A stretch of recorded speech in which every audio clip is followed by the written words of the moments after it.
31 nabyutse mu gitondo byari mu rukerera rwo mu saa 11 zishyira saa 12 nakira ubutumwa. Ubwo butumwa nabwo butumye akanya nicaye hano hantu, ntago ngiye umunsi wanjye ari gutyo usanzwe ugenda, ngira ngo baranze muranzi ndetse n'abantu twabanye kuva ku munsi wa mbere mu mbona muri aka kazi, nabo twabanaga mutarakambonamo baranze bazi nuko nteye.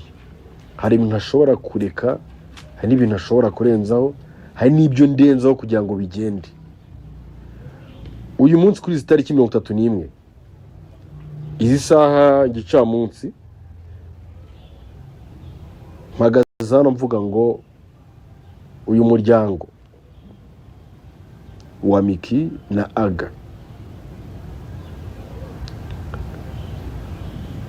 wiyemeje ko kuri uyu munsi kuri izi tariki barega imbere y'Imana. Ubushize bari mu murenge ibyabaye mwarabibonye, ubushize amutungura gatera ivi ibyabaye bari bahari mwarabibonye, ndetse n'ibigiye gukurikira mwiteguye kubibona. Byatangiriye ku ndirimbo mu ijoro ryashize nibwo byatangiye, ariko ntago ndi bubyibandeho cyane, ntabwo ndi kubatindira mwihangana, ntago ari kubatinda nuko ndi kujya mu byumva uko byatangiye naho bigeze n'icyabiteye. Mu busanzwe ngende umuntu utajya wijandika mu bintu bitandeba. Ku bantu banzi sinjya njya mu bintu bitandeba, sinjya nsubizanya n'umuntu kiretse iyo byakomeye cyangwa byabaye ikibazo. Uyu munsi izi saha kuri uyu munota mpagaze no kujya mbishyire mu cyo. Byatangiye ku masaha nimugoroba gutyo ukuntu bari gutegura ukuntu ibintu biri buze kugenda, ndetse banavuga yuko nindamuka mbigiyemo aribwo biri buze kurushaho kuba bibi cyane. Ariko igisubizo cyane ngiye kubahereza ababitekereje n'abamamagaraga bose n'ibyo banyandikiye ni iki ngiki, kandi ku mugaragaro ntaciye ku ruhande. Dore ukuntu ibintu bimeze. Umuryango wa Miki na Aga ndawushyigikiye. Uyu munsi mbifurije ubukwe bwiza. Uyu munsi mbifurije kugira urugo ruhire. Uyu munsi mbifurije ko bagira icyo bita urukundo kandi bakabana karamata nk'uko babyiyemeje.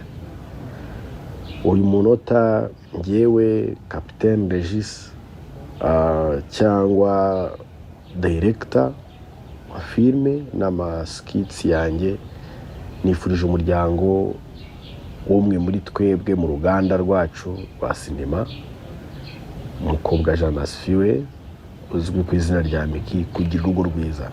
Mubwira ko njye na timu yanjye, ngewe n'abagenzi be tumwifurije kugira urugo rwiza n'umugabo we. Ibindi bintu abantu bagiye bagerageza kumbwira kunyandikira. Wahageze kuri Comeka TV nk'ibisanzwe, muracyari kumwe n'umuhuza w'ibyegeranyo ibidasanzwe uzazigera wumva ahandi ku isi, hakubiyemo bya bindi bizagufasha guhindura ubuzima, ibitekerezo ndetse n'imikorere. Nitwa BYT, amazina yo ntajya ahinduka.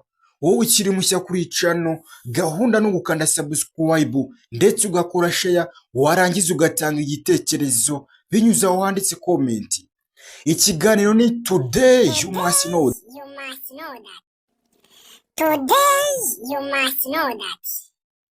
Bose ntago baremewe kugira ngo duhuze nabo. Niyo mpamvu kuva muri relationship y'umuntu mwahuye agenda nawe ugenda, cyangwa se niyo mwaba mwarakuranye, ibyo ntabwo biri stronger than who you are. Nkuko twabivuze tugitangira, nta gahora gahanze tuti kandi ibyawe ntaho bijya muri make. So still waiting my friends. Wawe ntabwo murahuza, igihe kizaba kimwe umuntu aza kubera uw'ibyifuzo mu buzima bwawe. Today you must know that.